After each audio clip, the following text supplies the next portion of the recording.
Hello there everyone. Nice to meet you again online class. 반갑습니다 여러분. 세월은 살갑고 시간은 금이고 금값은 한 돈에 26만원을 찍었답니다. 그래서 바로 수업 들어갑니다. 오늘 같이 공부하실 주제는 국제사회의 이해 첫 번째 시간입니다. International Society라고 하죠. 자, 국제사회의 의미를 먼저 보시게 되면 여러 국가와 국가가 서로 교류하고 의존하면서 국제적 공동생활을 영위하는 사회를 말합니다. 이 국제사회의 특징은요, 주권국가가 기본 단위로 구성된다는 점과 평등한 주권, 힘의 논리가 적용이 되며 자국의 이익을 추구하는 사회라는 것입니다. 뭐 당연한 이야기고요. 다 아는 이야기 아니냐라고 하실 수 있습니다만 이러한 특징을 가진 국제사회의 현재 모습은 과연 어떤 역사를 통해서 지금의 모습으로 발전해 왔을까라는 과정을 지금부터 함께 보시겠습니다. 국제사회의 변천 과정을 보시겠습니다. 세계 지도가 보이시나요? 대한민국은 어디 있을까요? 어디 있죠? 네, 바로 여기 있습니다. 아주 조그맣죠. 오른쪽에 북아메리카가 보이실 텐데 바로 지금의 미국을 말하는 것이고요. 왼쪽에 유럽을 봐주세요. 영국, 프랑스, 독일, 이탈리아, 이집트 등의 나라들이 있는 곳인데요. 대륙 한가운데 바다가 또 보이실 거예요. 그 안에 들어가 있는데 이 바다를 지중해라고 합니다. 이 지중해를 중심으로 사진을 좀 더 확대해 보겠습니다. 자, 지중해를 중심으로 해서 이탈리아의 로마가 보이실 거예요.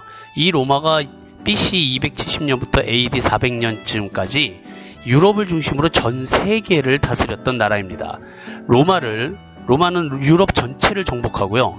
정복한 나라에 총독을 보내서 로마 황제에게 충성을 맹세하게 했죠.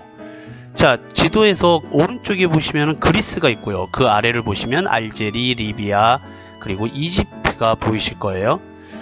그 로마가 이 지중해를 중심으로 해서 전 세계에 영향력을 끼칠 정도의 초강대국이었을 때 이 이집트 오른쪽에 있었던 나라가 하나 있었는데요. 여기가 바로 이스라엘입니다. 네, 참 조그만 나라예요. 우리나라 충청도 땅만한 크기인데요.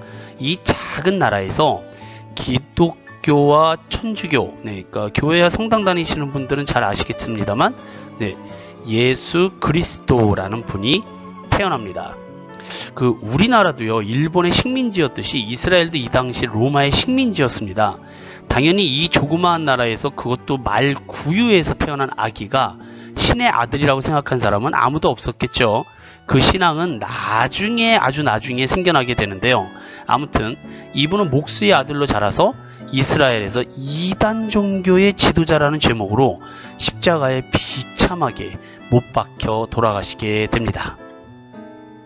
자, 이분이 돌아가신 이후로부터 무려 313년이라는 세월이 지나갑니다. 기록도 없었을 뿐만 아니라 이분을 기억하는 사람들도 모두 죽었겠죠. 하지만 이분을 섬기며 지하에서 몰래 제례를 지냈던 소수의 사람들이 남아 있었어요. 자, 이런 상황에서 이 당시 이스라엘과 전 세계를 호령했던 로마의 황제가 누구였느냐 하면 콘스탄티누스 대제라는 분입니다. 바로 이 사람을 좀 잘 기억해 두세요. 상식적으로. 이 황제한테 동생이 하나 있었는데요. 막시무스 장군이라고 해서요. 형과의 사이가 되게 안 좋았던 걸로 기록되어 있습니다. 결국 이 동생은 자신을 지지하는 군대를 길러서 형인 콘스탄티누스 대제와 전쟁을 일으킵니다. 로마가 내분이 생긴 거죠. 콘스탄티누스 대제는 동생한테 번번이 져요. 결국 로마의 태양신에게 찾아가서 물어봅니다. 누가 이 전쟁에서 이길 것이냐? 그랬더니 태양신을 모시던 사제들이요, 신의 뜻을 들어서 콘스탄티누스의 동생이 이길 것이다 라고 해서요, 이 콘스탄티누스 대제에게 황제의 자리를 순순히 넘기라고 합니다. 네, 근데 화가 난 콘스탄틴은 이 사제들을요 모두 숙청하게 되고요, 태양신을 버립니다. 왜냐하면 태양신이 자신을 버렸으니까요. 자, 그리고 동생과의 전쟁에서 결국엔 승리하게 되고요. 자신의 정당성을 받쳐줄, 다시 말해서 태양신에 대항할 만한 신을 찾게 되는데, 그것이 바로 그리스도교라는 것입니다. 자, 이 콘스탄티누스 대제는요, 그리스도교를 공인하기 위해서 313년에 밀라노 칙령이라는 것을 밀라노에서 발표하게 됩니다. 313년에 로마의 콘스탄티누스 대제가 밀라노에서 발표한 포고령으로 모든 사람에게 신앙의 자유를 인정했고, 그리스도교에게 법적 권리를 보장하며 몰수 재산을 돌려주도록 지시했다. 이로써 그리스도교는 법적으로 공인받았다. 자, 이 포고령으로요, 이 그리스도교가 법적으로 공인받게 되었다라고 그랬습니다. 이 말인즉슨 지하에서요, 이 잡히면 죽는 거거든요. 들키면 몰래 자신들만의 신앙을 300년 이상을 지켜왔던 사람들이 황제한테 부름을 받아서 이 법적으로 공인을 받게 되고 황제의 종교로 우뚝 서게 됐다는 사실이에요. 결국 전 세계가 그리스도교라는 이름 하에 그 신을 믿게 되었다라는 겁니다. 자, 이 그리스도교라는 곳에 지도자가 있었겠죠. 네, 그 지도자가 바로 교황이라는 분입니다. 자, 초대교황, 그러니까 교회 역사에서 교회사라고 그러는데요. 교회사에서 초대교황은 원래 베드로라고 그래요. 그런데 이제 베드로는 교황을 하지를 못하고 그냥 그렇게 세우신 거죠. 자, 역사적으로 기록상으로 초대교황은 로마 카톨릭에 의해서, 황제에 의해서 그레고리 1세라는 이분이 초대교황으로서 임무를 시작합니다. 자, 로마 카톨릭의 시작입니다. 여러분들 중에 천주교 신자분들 계실 거예요. 네, 그 시작이 바로 이렇게 진행이 됩니다. 자, 이 교황과 교황분들은 점차 그 권위와 파워가 점점 커지게 되고요. 결국 로마 황제의 머리 위에 손을 얹어서 황제를 임명하는 명실상부 신 그 자체로서의 지위에 서게 됩니다. 교황의 말은 곧 신의 말이었고요. 그의 존재가 곧 신의 현존이 되었던 것입니다. 하지만 여러분도 아다시피 모든 권력은요, 결국 부패하게 되어 있고요. 교황도 세속적으로 타락하게 됩니다. 제217대 교황이었던 레오 10세와 알브레이트 대주교는요, 당시 성 베드로 성전을 증축하기 위해서 돈이 굉장히 필요하게 됩니다. 그래서 그 금액을 마련하기 위해서 면죄부라는 것을 신도들에게 팔게 하는데요. 면죄부라는 것은요, 카톨릭 교회에서 신부가요, 죄가 사면되었음을 증명하기 위해서 교황의 이름으로 발행한 증명서를 말합니다. 죄가 사면되었음을 증명해주는 서류라는 거죠. 이 당시 면죄부 하나당 가격이요, 1굴덴, 금 0.7g인데 지금 시세로 약 7만원 돈이었다고 그래요. 네, 그런데 그 당시 평민이나 농민들이 6개월 이상을 일을 해야지 겨우 만져볼 수 있는 금액이었다고 합니다. 게다가 이 가격은요, 최하 금액이었고 상한가가 없어서 돈을 많이 주고 살수록 죄가 사해지고 지옥이나 연옥에 있던 부모의 죄까지 사해진다고 해서 거의 반강제로 구입하게 하였습니다. 백성들의 고통은 점점 심해져 갔고요. 결국 이러한 교황의 타락은 한 신부님으로부터 시작한 종교개혁의 불씨를 당기게 합니다. 그가 바로 누구냐 하면 독일의 마틴 루터 신부입니다. 자, 그는 면죄부가 과연 신의 뜻인가, 아니면 교황 개인의 뜻인가를 알기 위해서요, 수많은 고행을 감수합니다. 아예 옷을 다 벗고요, 계단을 수만 개 이상을 무릎으로 기어서 올라갔다 내려갔다 했다고 그래요. 근데 그 고행 중에 결국 교황이 틀렸다라는 것을 확신하게 됩니다. 그래서 95개조의 교황에 대한 반박문, 면죄부에 대한 반박문을 자신의 성당 앞에 내걸게 됩니다. 이게 바로 종교개혁의 시작이었는데요. 마틴 루터가 발표한 95개조 반박문 중에서 일부를 좀 보시겠습니다. 제6조를 보시게 되면 교황은 신의 용서를 확증한다는 것 이외에는 어떠한 죄도 용서할 수 없다. 교황이 모든 벌을 면제한다고 선언한다면 그것은 진정한 의미에서의 모든 벌이 아니라 단지 교황 자신이 내린 벌을 면제한다는 것 뿐이다. 진실로 회개한 그리스도 교도는 면벌부, 그러니까 면죄부가 없어도 징벌이나 죄에서 완전히 해방되는 것이다. 네. 자, 이 소리를 들은 교황은 얼마나 화가 났을까요? 당연히 루터를 파문하고요. 로마로 압송하라는 명령을 내립니다. 그런데 이 루터를 지지하는 사람들이 있었고요. 그들은 대부분 로마의 지배하에 있었던 왕들과 제후들, 귀족들, 군인들, 그리고 평민들, 그런 사람들이었어요. 교황을 반대하는 세력들이었죠. 당연히 그들이 이 루터를 보호하게 되고요. 교황과의 전면전을 준비하게 됩니다. 자, 이 교황에 대해서 반항한 인물들, 제가 대표적인 인물 한 사람을 소개시켜 드리겠는데요. 그 사람이 바로 영국의 헨리 8세라는 왕입니다. 이 헨리 8세가 왕위를 이어받게 된 거는요, 그의 형이 왕위에 있었을 때 병으로 죽은 뒤에 왕위를 이어받는데요. 형이 죽으니까요, 형의 부인이었던 캐서린이라는 이 왕비가 저는 어떻게 해야 될까요? 라고 교황한테 물어봐요. 그랬더니 교황이 어떻게 하냐면 정치적인 이유 때문에 명령을 내립니다. 동생과 결혼을 해라. 네, 그래서 헨리 8세는 왕 위에 즉위하게 됨과 동시에 자기 형수하고 결혼을 하게 돼요. 그러니까 사랑은 전혀 없었던 정치적 정략에 따른 일방적인 결혼이었죠. 교황의 명령에 따라서 이행한 건데요. 당연히 아무리 부인이라도 나이든 형수하고 사이가 좋겠습니까? 네, 안 좋았는데 그 형수의 시녀였던 앤 볼린이라는, 지금 사진에 보시는 앤 볼린이었던 이 볼린은 아주 천한 신분의 시녀가 한 명 있었어요. 근데 이 시녀가 말도 재치 있게 잘하고 굉장히 아름다웠겠죠. 그러니까 헨리 8세가 이 시녀한테 푹 빠져버립니다. 네, 그리고 둘 다 사랑에 빠지게 되죠. 둘은 결혼을 약속해요. 교황이 가만히 있었을까요? 당연히 헨리 8세의 왕위를 박탈합니다. 그리고 이 헨리 8세를 로마로 압송하라는 명령을 내려요. 헨리 8세는 자신의 사랑을 지키기 위해서 교황을요, 더 이상 섬기지 않겠다는 칙령을 내리고 전쟁을 준비합니다. 아, 멋지지 않습니까? 사랑을 위해서 모든 것을 포기하고 전쟁 준비를 한 이 왕.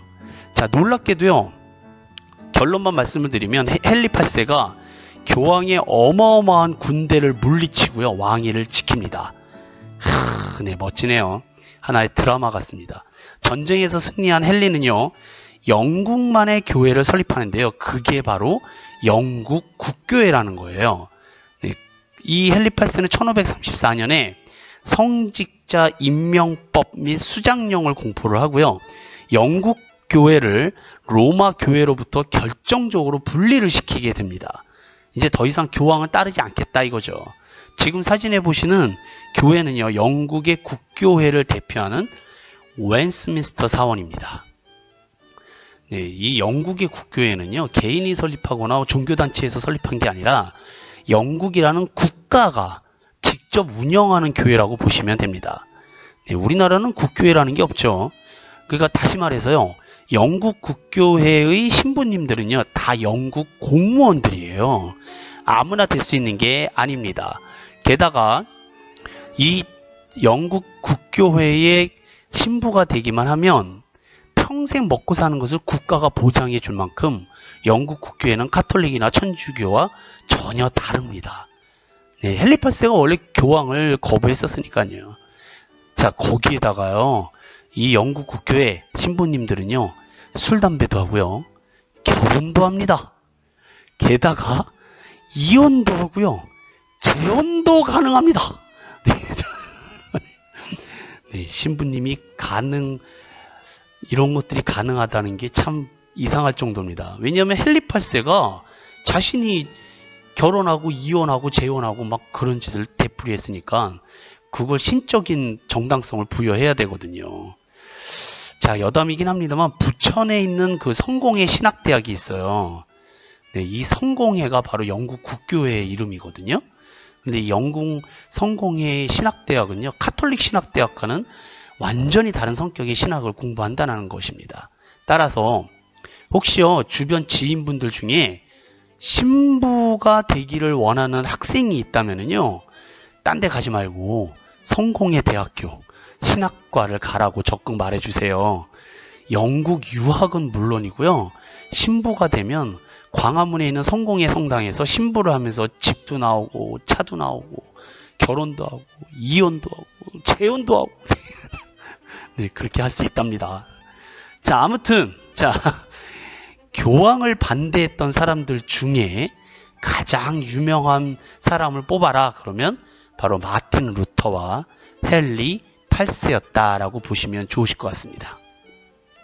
자, 이 16세기 로마 카톨릭의 쇠퇴와 타락에 대항하여 일어난 종교개혁은요, 이 마틴 루터로부터 시작했지만 그 이후 각 나라에서도요, 그 영향을 받아서 교황에 반대하는 세력들이 등장합니다. 이들을 뭐라고 불렀냐면 프로테스탄트라고 불렀어요. 프로테스탄트라는 말은 저항자, 대항자, 반란자 이런 뜻인데 로마의 카톨릭과 교황에 대해서 저항한다는 뜻을 갖고 있다는 거죠.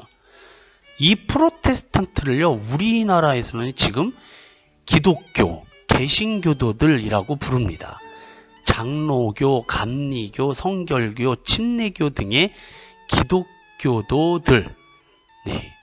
현재 기독교의 탄생이 바로 마틴 루터로부터의 종교개혁을 통해서 시작되었다 이겁니다. 그러니까 결국 지금 교회 다니시는 분들은요, 카톨릭의 교황이 타락을 해서 마틴 루터라는 신분이 종교개혁을 일으켰고, 각 나라에서 자신들만의 교리를 가지고 새로운 교회를 설립한 것들, 그런 분들을 프로테스탄트라고 그러고요. 지금의 교회, 기독교라고 보시면 좋으실 것 같습니다. 이 장로교는 장로교에 다니시는 분들은 아시겠습니다만 프랑스의 칼뱅이 세운 거고요. 감리교는 영국의 요한 웨슬레라는 분이 루터가 시작한 종교개혁을 통해서 자신들만의 특별한 교파를 만들어낸 것이죠. 교황을 통해서 신께 전달하는 것이 아니라 내가 직접 신과 통교하겠다 라고 해서 만든 교파들의 모습입니다. 나머지 교파들은요, 장로교와 감리교 자체 내에서 몇 가지 교리적인 의견 대립으로 인해서 태어난 종파라고 보시면 됩니다. 자, 아무튼 전 세계는 이제 교황이라는 신적인 존재에서 벗어나서요, 각 국가의 왕들이 교황과의 관계를 끊어버리고 자신들만의 새로운 종교를 선택하게 됩니다. 그래서 교황을 따르는 카톨릭을 구교라고 그러고요. 교황을 안 모시고 그리고 새로운 종파를 선택한 그런 프로테스탄트들을 신교라고 부르는 겁니다. 자, 그러니까 교황을 지지하는 교황파와 교황을 지지하지 않는 반교황파가 나눠지게 되었다 이거죠. 결국 이 두 개, 신교와 구교의 세력들은요, 결국 독일에서 30년 동안을 그 신앙의 차이로 인해서 서로를 죽이는 전쟁을 치르게 됩니다. 그것이 독일의 30년 전쟁입니다. 수업종이 울리네요. 학교에서 녹음을 하고 있기 때문에 그렇습니다. 자, 카톨릭과 기독교가 전쟁을 치렀어요. 누가 이겼을까요? 당연히 반교황파, 그러니까 프로테스탄트를 지지하는 기독교 국가들이 30년 동안 싸워서 교황을 무너뜨리게 됩니다. 자, 이 전쟁에서 승리한 영국과 프랑스를 중심으로요, 독일에서요, 승리한 나라들끼리 모여서 전쟁의 후속 조치들을 위한 회의가 열리는데요. 그 회의가 바로 1648년에 열린 베스트팔렌 조약입니다. 반드시 기억하고 계셔야 돼요. 베스트팔렌 조약을 시작으로 모든 국가는요, 새로운 국제 질서를 만들어 가는데요. 카톨릭의 교황은 로마의 한 도시로 쫓겨나고요. 개신교를 바탕으로 한 모든 유럽의 국가가 주권 평등의 원칙, 그리고 주권 절대성의 원칙, 내정 간섭 불가침의 원칙 등 조약 당사자들이 아마도 예상하지 못했을 근대적 원칙들을 하나하나 정립해 나가게 된 것입니다. 그러니까 생각을 해보세요, 여러분들. 교황이라는 신적이고 절대적인 권력을 가진 존재가 이 모든 왕들과 국가들을 다스렸던 시대가 바로 중세시대예요. 네, 신의 이름으로. 네, 그런데 이 왕들이 모여가지고요, 교황을 쫓아냈다고요. 넌 신의 대리자가 아니다. 우리가 각각 신과 직접 교통하겠다 라고 얘기를 했다라는 거예요. 그래서 이 교황을 쫓아낸 왕들끼리 모여서 한 회의가 바로 베스트팔렌 조약. 거기서 이 사람들이 뭘 결정을 내리냐면요, 이제는 각각의 모든 나라들은 주권을 갖게 된다 이거죠. 그 주권은 평등하다라는 거예요. 그리고 절대적이기 때문에 없앨 수 없다라는 겁니다. 따라서 모든 국가는 평등하기 때문에 서로가 서로를 간섭할 수 없다. 내정 간섭은 불가하다라는 원칙을 세우게 되는 거죠. 네, 엄청난 카리스마적인 지도자가 없어지고요. 고만한 왕들끼리 서로 평화 협정을 맺게 됩니다. 이제 니네 나라는 니네가 다스리고 우리나라는 우리나라가 다스릴 테니까 니네 나라는 우리나라에 참견하지 말아라. 뭐 이런 식이죠. 자, 이러한 모습이 국제사회의 시작이라는 겁니다. 우리가 지금 살고 있는 지금의 모습이죠.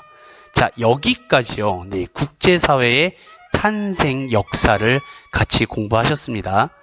자, 그 이후의 국제사회는 다음 시간에 공부하도록 할게요. 그야말로 베스트팔렌 조약 이후의 국제사회는 어떻게 전개되는가. 네, 굉장히 중요한 내용들이 있사오니 꼭 기대해 주시고요. 오늘 카톨릭의 탄생과 몰락, 기독교의 탄생이 어떻게 정치적인 카테고리와 연계되었는지 잘 기억해 두시면 되겠습니다. 자, 오늘 수업 들으시느라고 너무 수고 많으셨고요. 네, 감사합니다. 네, 건강한 하루, 즐거운 하루, 행복한 하루 되세요. Have a nice day. Bye bye. Thank you.